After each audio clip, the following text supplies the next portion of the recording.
But what about atheism? What about atheism? Well, it turns out examples of evil in the world actually show that atheism is false too. Yeah, you heard me right. If evil's real, then atheism is false. Evil actually proves that God exists. It doesn't disprove his existence. Let me show you.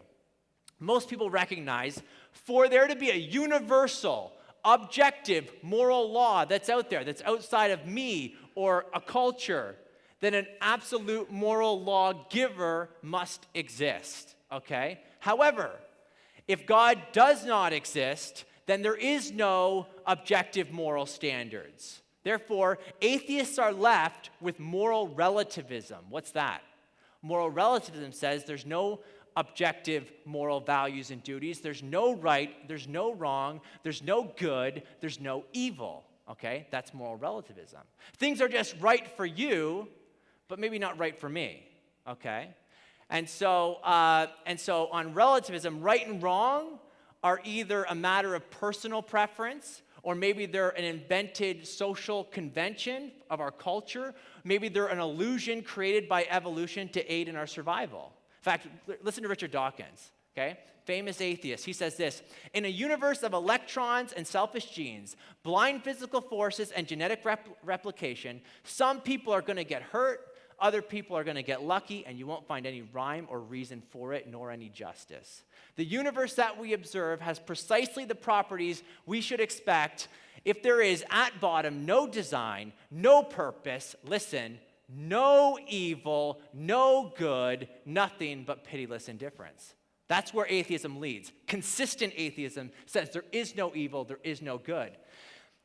Don't just take his word for it. This is philosopher of science Michael Roos.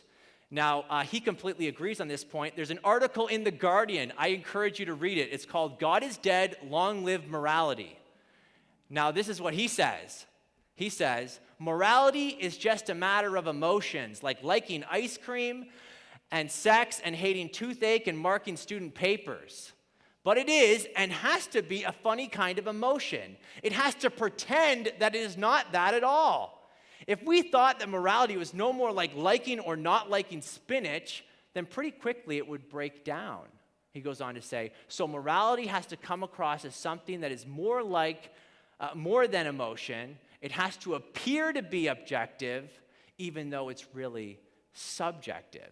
It's really subjective. You see what's going on there? So he wants it to appear like it's objective, but he says, no, deep down it's really subjective. What does that mean? What does it mean to be subjective?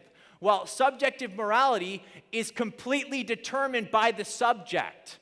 I determine what's right and wrong, just like I like chocolate ice cream versus vanilla, okay? So morality becomes about likes and dislikes, personal preference. Some people like strawberry ice cream, some people don't. Some people like to rate people, and some people don't. You see where this leads? It's all just emotions and likes and dislikes.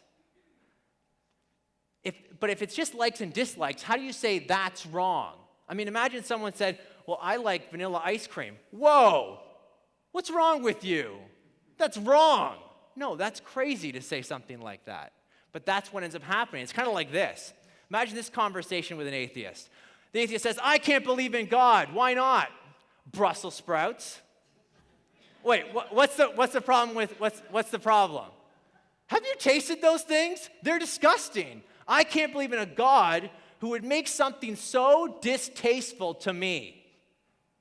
How foolish is that? But on atheism, this is the problem of evil. This is what it amounts to. This kind of thing. And so for there to be a real problem of evil, morality has to be objective, not subjective. But if there is this objective moral standard, then actually God must exist. If things like racism and murder and abuse are really evil, objectively, not just personal preferences like ice cream, then there must be an objective moral standard. And that transcendent moral standard that applies to everyone is God. It's actually his nature, okay? In fact, I can sum up everything I just said the last 10 minutes with this one quote from C.S. Lewis from Mere Christianity. He says, as an atheist, my argument against God was that the universe seems so cruel and unjust. That's the problem of evil. That was his argument. It's cruel and unjust. But how had I got this idea of just and unjust? A man does not call a line crooked unless he has some idea of a straight line.